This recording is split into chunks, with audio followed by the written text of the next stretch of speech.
السلام عليكم ورحمة الله وبركاته. الله أكبر الله أكبر الله أكبر الله أكبر أشهد أن لا إله إلا الله أشهد أن لا إله إلا الله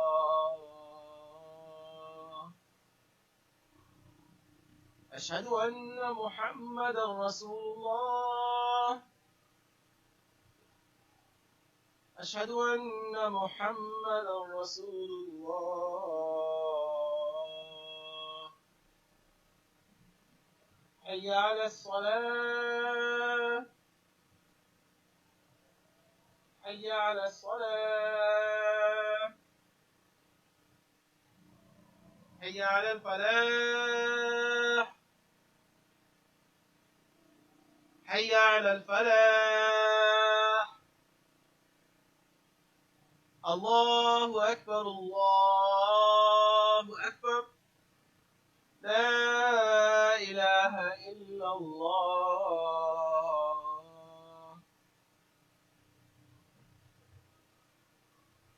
إن الحمد لله نحمده ونستعينه ونستهديه ونستغفره ونعوذ بالله من شرور أنفسنا ومن سيئات أعمالنا.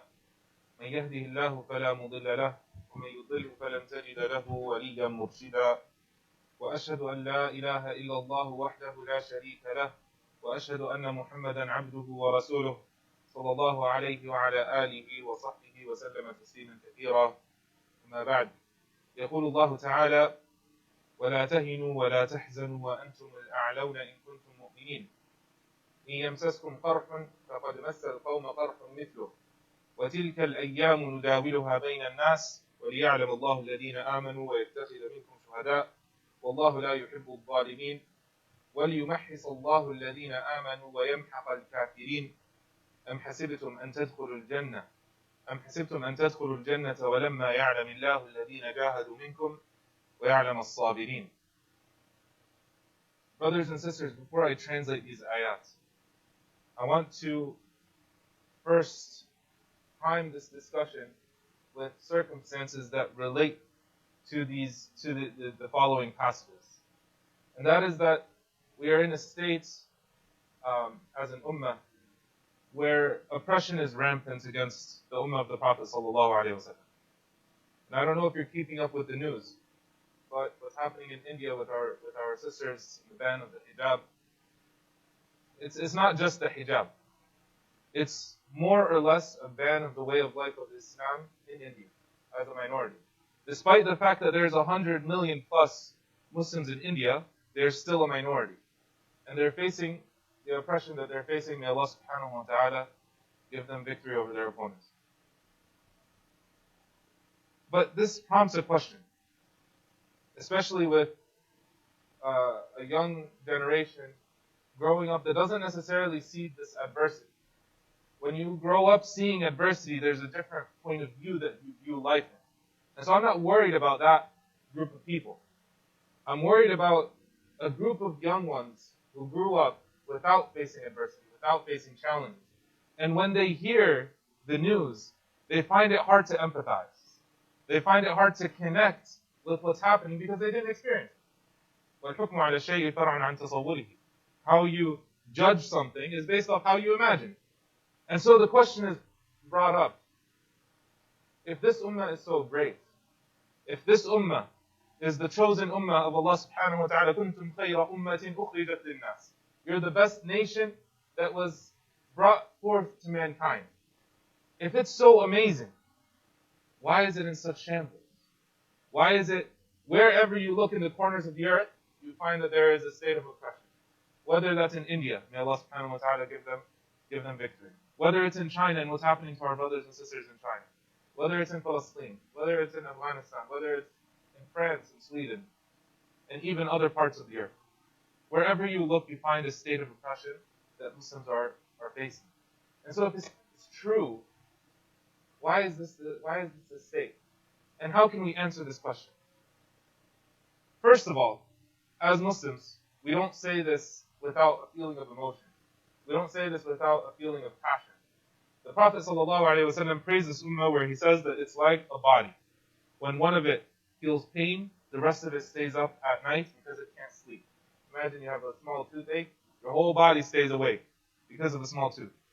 And yet, the whole body feels that agony and that pain. That's the example of this ummah. That wherever it is on earth, the entire ummah feels that pain. So we feel the pain of our brothers and sisters. We feel it. And we ask Allah subhanahu wa ta'ala to aid them and be with them. But at the same time, we want to understand and tap into the wisdom. Why does Allah subhanahu wa ta'ala test this ummah as such? And has this circumstance that we see today, is this the first time, or this century, if you would, if you were to take it as from the 1900s until now, this century, is this the only time in which this ummah was tested? The answer is clearly no. The ummah has been tested for a long time, and it has not been unified since the time of the khilaf. And so, it's had its issues. It's faced its challenges. Why does it have these challenges? Why doesn't Allah subhanahu wa ta'ala just make the Muslims kings of the land and spread justice and it's good, happily ever after? Why is there such darkness in this world? The answer, brothers and sisters, is found in the story of the Prophet ﷺ in the battle of Uhud. After they faced defeat, and after the Prophet ﷺ's own skull was opened, and his helmet pierced his cheek, and after wiping the blood off of his face in that defeat that they had faced, when the believers disobeyed and went down from the mountain, and Khalid ibn al-Walid, before he was a Muslim, he circled around and he brought defeat to the Muslims. In that moment, there was a state of despair. There was a state of hopelessness, right? When a person faces a loss, they lose their sense of confidence. They were so confident after Badr, and all of a sudden Uhud came in and they lost that state of confidence. Allah subhanahu wa ta'ala, He revealed a set of ayats, encouraging the believers and providing them with that wisdom as to why these challenges are brought forth. Allah subhanahu wa ta'ala, He says, وَلَا تَهِنُوا وَلَا تَحْزَنُوا. Don't feel despair, don't be sad. وَأَنْتُمُ الْأَعْلَوْنَ إِن كُنتُم مُؤْمِنِينَ. You're better as long as you're believers. As long as you are believers, whichever state that you're in is going to be khair for you. As the Prophet ﷺ mentioned, عَجَبًا لِأَمْرِ الْمُؤْمِنِ. Amazing is the state of affairs of the believer. In any state, he's good. He's in a good state. He has something beneficial for him. If something good happens and he is thankful, Allah subhanahu wa ta'ala rewards him for it, and that is good for him. And if some difficulty comes to him and he's patient over it, Allah subhanahu wa ta'ala rewards him, and that is good for him.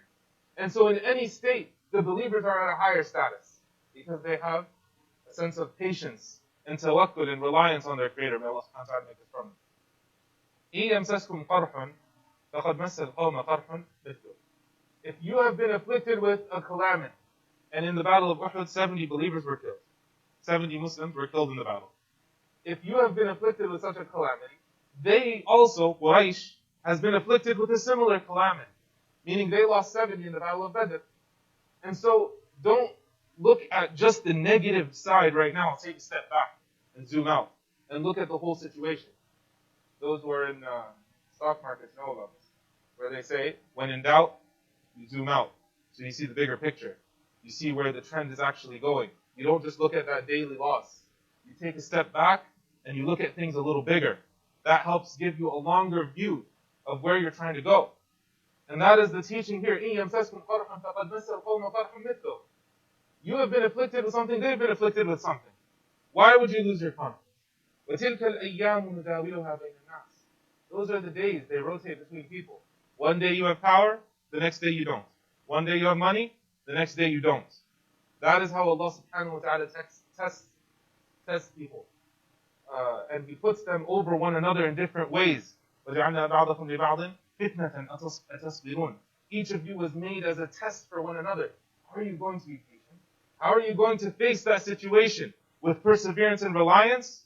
Or with doubts and, throwing a tantrum and saying, why me, why me? May Allah subhanahu wa ta'ala not make us from them. Then Allah subhanahu wa ta'ala gives the wisdom behind it. وتلك الأيام نداولها بين الناس وليعلم الله الذين آمنوا. Allah subhanahu wa ta'ala wants to know who is the true believer.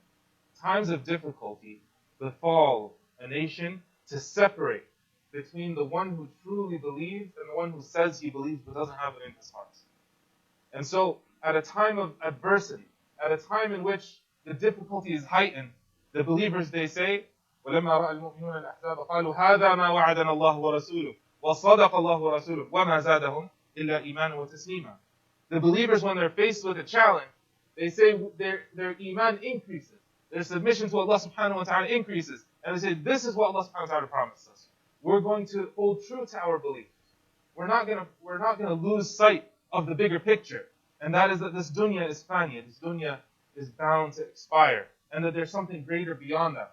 As for the person who doesn't have belief in his heart, then at the time of difficulty, you start to see that they expose themselves. And they start to see this short-sightedness and the disbelief in Allah subhanahu wa ta'ala. And Allah subhanahu wa ta'ala protect us from it. And so Allah subhanahu wa ta'ala wants to know who is the believer from who truly believes, and who is the one who just says they believe. May Allah subhanahu wa ta'ala make us from those who truly believe. وَيَتَّخِذَ مِنْكُمْ شُهَدَاءَ. And Allah subhanahu wa ta'ala wants to take some of you as martyrs. A shaheed is a high status. أُولَٰئِكَ الَّذِينَ أَنْعَمَ اللَّهُ عَلَيْهِمْ مِنَ النَّبِيِّينَ وَالصِّدِّيقِينَ وَالشُّهَدَاءِ وَالصَّالِحِينَ. These four types of categories are the highest levels humans can reach. Prophets and Siddiqeen, those who affirm the prophethood and stand with them truthfully, like Abu Bakr radiallahu anhu is a Siddiq. And the martyrs, those who give their life for the sake of Allah subhanahu wa ta'ala, they give up everything. Their beating heart, they give it up for the sake of Allah subhanahu wa ta'ala. And so they have a high status. And so Allah subhanahu wa ta'ala gives them this opportunity to present the best of themselves, that they can be rewarded with a life after a life. وَلَا تَحْسَبَنَّ الَّذِينَ قُتِلُوا فِي سَبِيلِ اللَّهِ أَمْوَاتًا.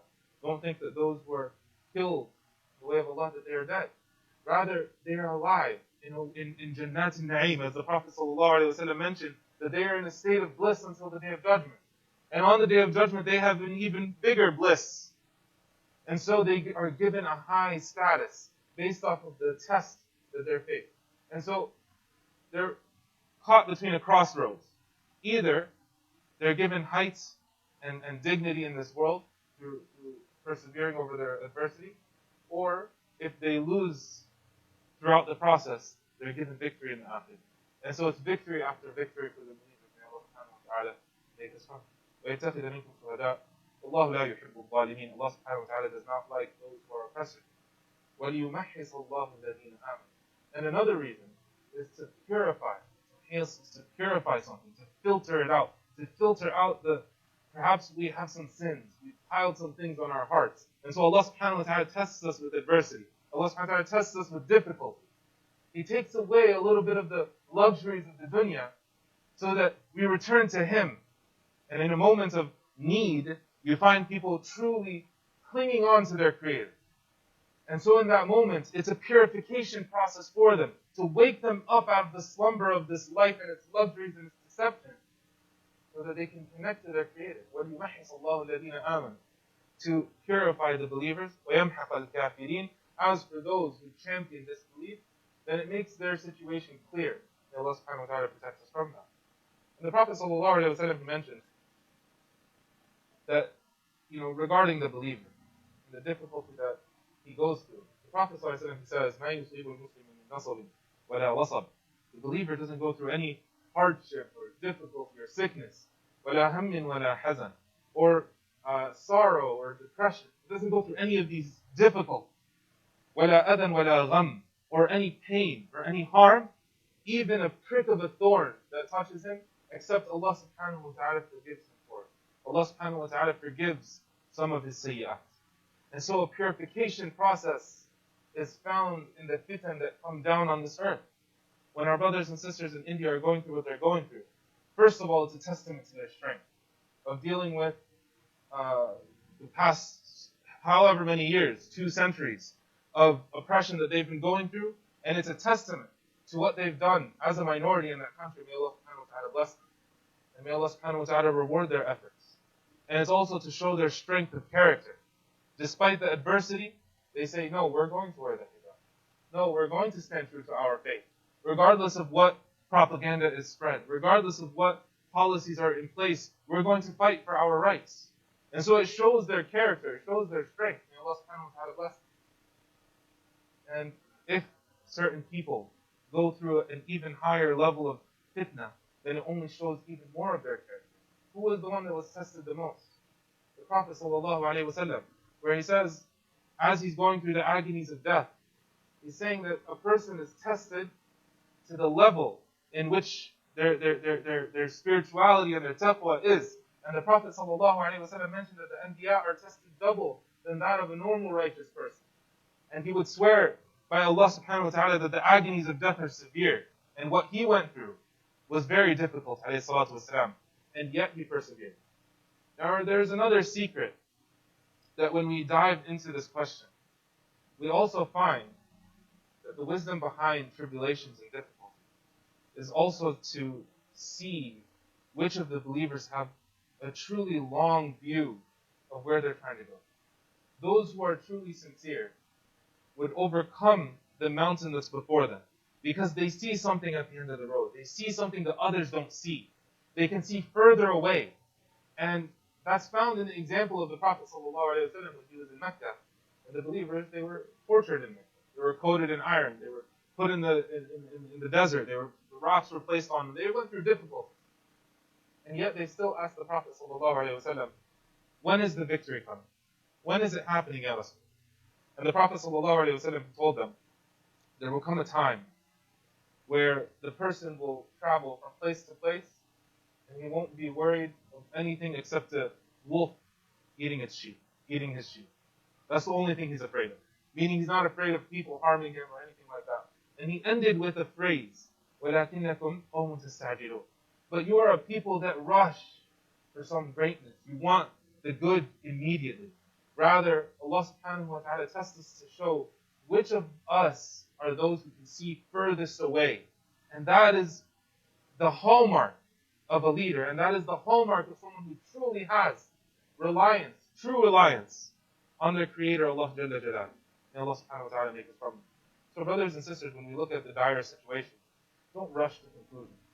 Don't rush to conclusions saying, well, you know what, as other people have said, God, he gave up on us. How can we say that? When Allah subhanahu wa ta'ala says, مَا وَدَّعَكَ رَبُّكَ وَمَا قَلَى. Allah has not left you, nor does He hate you. Allah subhanahu wa ta'ala revealed that to the Prophet sallallahu alayhi wa sallam. Yes, this dunya is difficult. Yes, this dunya has challenges. Yes, this dunya is a place of work. It's a place of effort. It's a place in which you don't relax. It's a place where the fitan of shaitan and his shubuhat and his shahawat and all the things that he brings forth before you. It's a time to prove yourself. And once you've proven yourself in the next life, that's when you can relax. And may Allah subhanahu wa ta'ala make that a time of relaxation for us. Brothers and sisters, as for our sisters that are going through this difficulty, there are certain things that we should do. One is obviously raising awareness in the capabilities that we have. And I'm sure there are many rallies that are taking place at the moment and calls for political mobilization. And you can speak to those who know more about it than I. May Allah subhanahu wa ta'ala bless their efforts and make their efforts fruitful. But then there's a deeper issue. One is that we have to teach the concept of hijab to our family members. Boys and girls, they have to understand this value. They have to understand what it actually means. Because it's one of the sha'a'ir of Islam. It's one of the banners of Islam. As guys, it's easier for us. You walk around with a hat and some jeans and you're good to go. No one will know if you're truly Muslim or not. They'll know probably your race, but they won't know if you're Muslim. It doesn't say anything on your chest, Muslim. As for the sisters, they can't escape it. Wherever they are known and branded as Muslims based off of the banner that they've wrapped around their heads. And so, to provide them with the strength from both our brothers and our sisters, our younger generation, we have to teach them the importance of hijab, where it comes from, and why it's so significant, and why it matters, and why one of the branches of Iman that is rooted in the heart and manifests in the physical things that we have, as the Prophet ﷺ he mentioned, that haya is one of the branches of iman. And the hijab is one of the highest exhibits of haya. May Allah subhanahu wa ta'ala fill our character with haya. And so teaching our younger generations the importance, the actual virtues of hijab, and not just looking at it as a cultural inheritance, that you're just doing this because you're Arab, or you're just doing this because you're from Southeast Asia, or this is how it's supposed to be done. No, it's an ibadah, it's a form of worship, in which a person does it seeking the thawab of Allah subhanahu wa ta'ala. And so if someone does something for the sake of thawab, then there must be a wisdom behind it. And so explore the wisdoms behind that. Just as how Allah subhanahu wa ta'ala highlighted why salah is important. Inna salata tanha 'anil fahsha'i wal munkar. That salah prohibits indecencies and falsehoods. And so that wisdom is highlighted to give you a reasoning behind it. The same goes with the hijab as an ibadah. That we have to understand its virtues. May Allah subhanahu wa ta'ala aid us in it. And the other thing for the brothers, when we see a sister that perhaps is in the workplace, or perhaps you walk by them at the shops, the sisters sometimes when they're alone, they go through difficulties where someone may do something against them. They may pull off their hijab. They may say something slanderous against them. We all know this. It's a reality that we've all experienced. Allah subhanahu wa ta'ala give protection and fortitude to our sisters. As Muslims, we stand together. We stand together. We don't ignore the situation of others. And so for the brothers, when you see a sister, say assalamu alaikum in a way that's professional, courteous, and presentable. And it's something that is out of a place of genuine kindness, not in a place where you're trying to do something haram. Well, you come in and you just say assalamu alaikum. Let her know that there's a Muslim in your vicinity, so that if something happens, you are the one that comes in and protects her. You're the one that comes in and helps her. Hasn't Allah subhanahu wa ta'ala says, وَالْمُؤْمِنُونَ وَالْمُؤْمِنَاتِ بَعْضُهُمْ أَوْلِيَاءُ بَعْضٍ. The believing men and the believing women, they are guardians, they are allies of one another.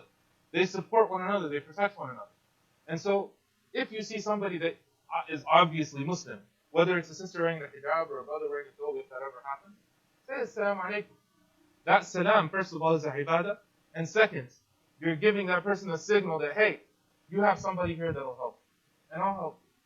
Help one another in goodness and kindness. And may Allah subhanahu wa ta'ala give unity to this ummah and help our brothers and sisters in India, help our brothers and sisters in China and Palestine and wherever they may be facing their oppressions that they're facing. May Allah subhanahu wa ta'ala give victory to this ummah. أقول قولي هذا وأستغفر الله لي ولكم ولسائر المسلمين فاستغفروه إنه هو الغفور الرحيم.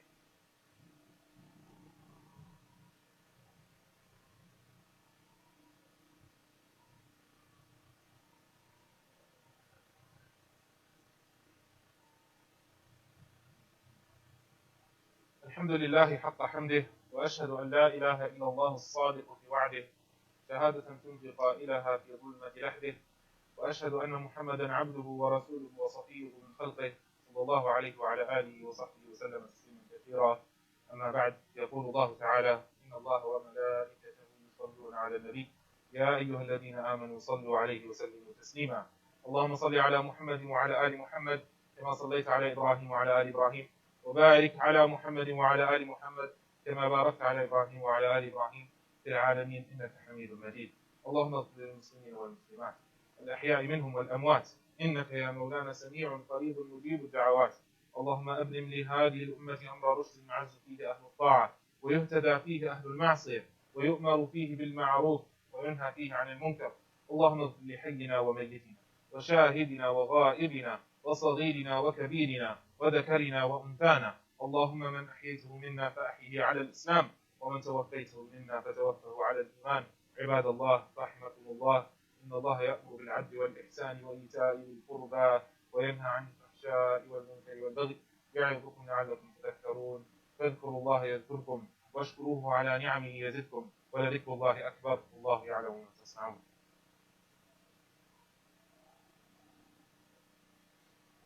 الله أكبر الله أكبر أشهد أن لا إله إلا الله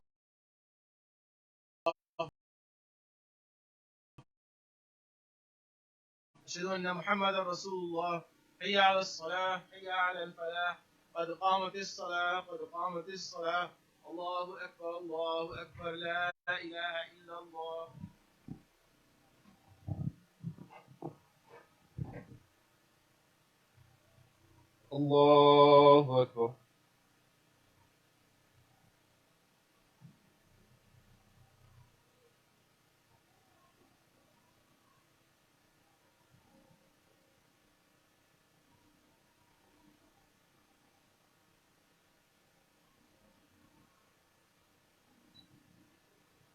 الحمد لله رب العالمين الرحمن الرحيم مالك يوم الدين إياك نعبد وإياك نستعين اهدنا الصراط المستقيم صراط الذين أنعمت عليهم غير المغضوب عليهم ولا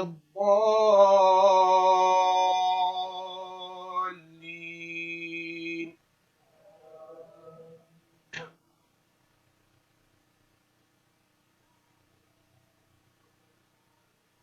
ولا تهنوا ولا تحزنوا وأنتم الأعلون إن كنتم مؤمنين إن يمسسكم قرح فقد مس القوم قرح مثله وتلك الأيام نداولها بين الناس وليعلم الله الذين آمنوا ويتخذ منكم شهداء والله لا يحب الظالمين وليمحص الله الذين آمنوا ويمحق الكافرين أم حسبتم أن تدخلوا الجنة ولما يعلم الله الذين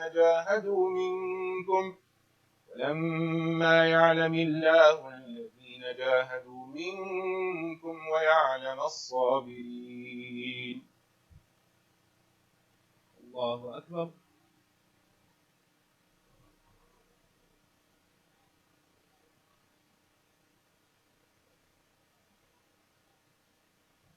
سمع الله لمن حمده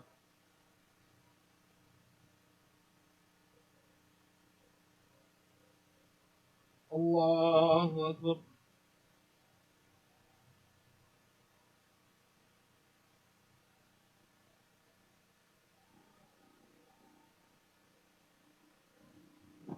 الله أكبر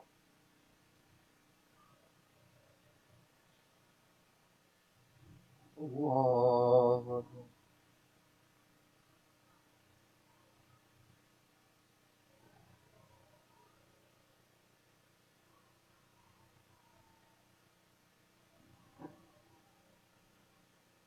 الله أكبر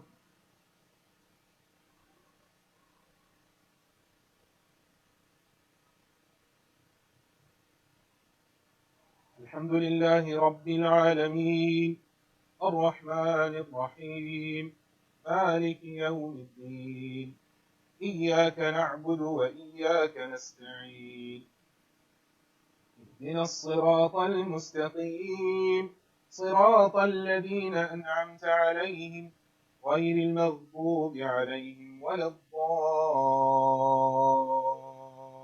الضالين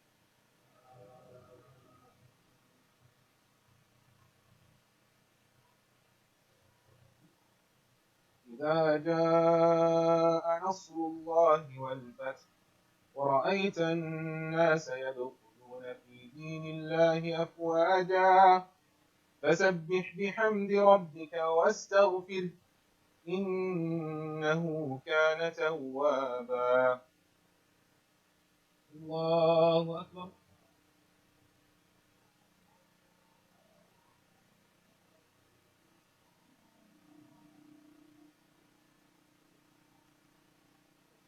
سمع الله لمن حمده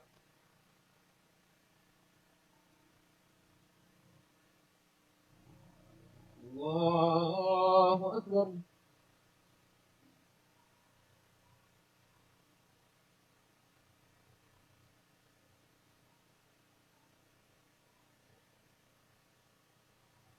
الله أكبر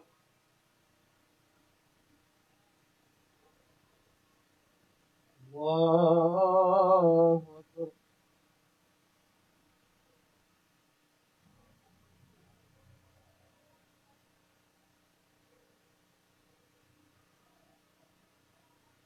الله أكبر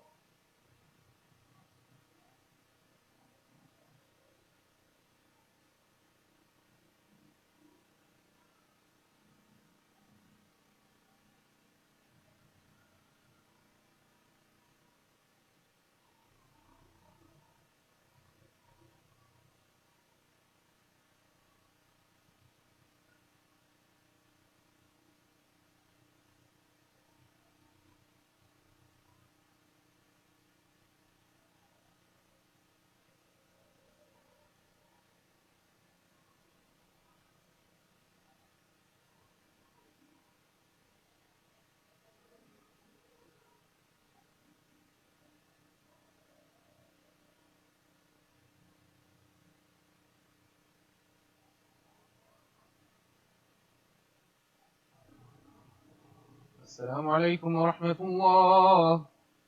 السلام عليكم ورحمة الله.